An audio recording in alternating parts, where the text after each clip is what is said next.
High बंधुरा तुम्हारा सकले केमन आछो आशा करी भीषण भालो आछो आमिও खूब भालो आছি আর আমার মতো এরকম গরমের মধ্যে তোমাদের কার কার বিয়ে বাড়ি পড়েছে কমেন্ট বক্সে জানিও তো।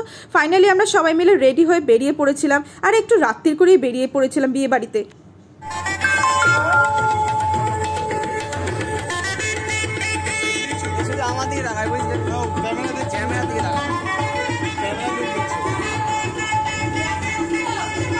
বিয়ে বাড়িতে তো পৌঁছে গেলাম কিন্তু এই ক্যামেরা ধরা নিয়ে মহা অশান্তি।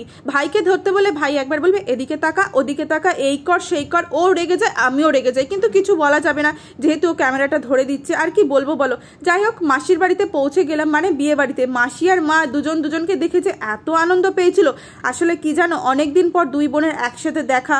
এখন তো মানুষের বাড়ি বিশেষভাবে সেরম যাতায়াত হয় না এই অকেশন ছাড়া।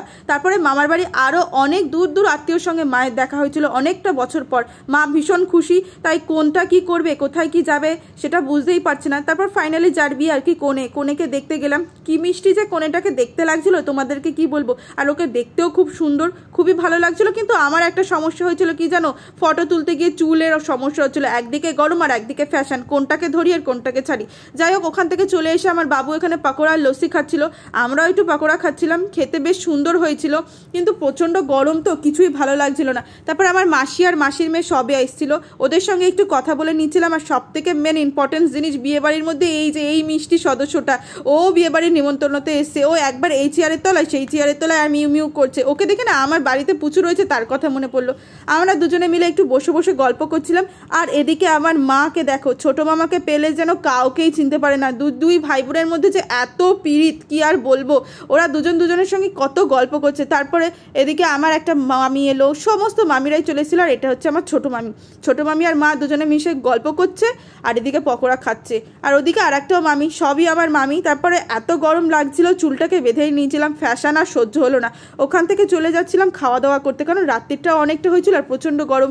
আর তাড়াতাড়ি বাড়ি চলে আসতে হবে পরের দিন অফিসে। এদিকে আমার মামার ছেলে মানে আমার ভাই আর তার বউ, আমরা সবাই মিলে একসাথে খেতে বসে গিয়েছিলাম। আর ওদিকে চলে এসেছিল বরযাত্রী, কারণ রাত্রিরে ছিল বলে সেজন্য বরকে বের করে এসেছিল। বরযাত্রী চলে আসার পরে এত লাউডলি মিউজিক হচ্ছিল না ঠিক খাওয়ার সময়, আমার তো কান মাথা জ্বলে যাচ্ছিল, কারণ গরমটা তো খুব সাংঘাতিক। আর বিয়ে বাড়িতে লাউডলি মিউজিক হবে সেটা স্বাভাবিক। তারপরে প্রথমে এখানে দিল ডিমের ডেভিল, যেটাকে খেতে আমার খুব ভাল লাগছিল।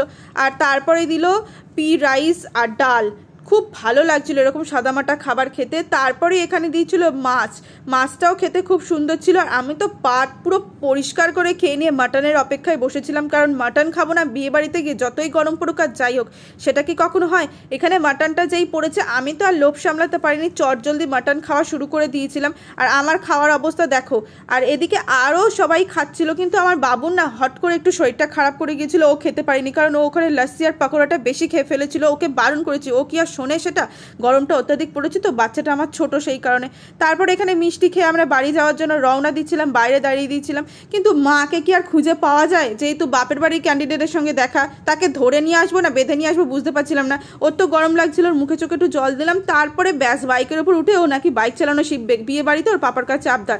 আইসক্রিমটা খেতে ভুলেই গিয়েছিলাম, কারণ বাবুর শরীরটা খারাপ লাগছিল, তাড়াতাড়ি উঠে এসেছিলাম। মামা আইসক্রিম দিয়ে যাওয়ার পর আমরা তাড়াতাড়ি রওনা দিলাম, রাত্রির হয়ে গেছিলো, অনেকটা দূরে আসতে হবে। আজকের মতো ভিডিওটা এই পর্যন্ত, টাটা।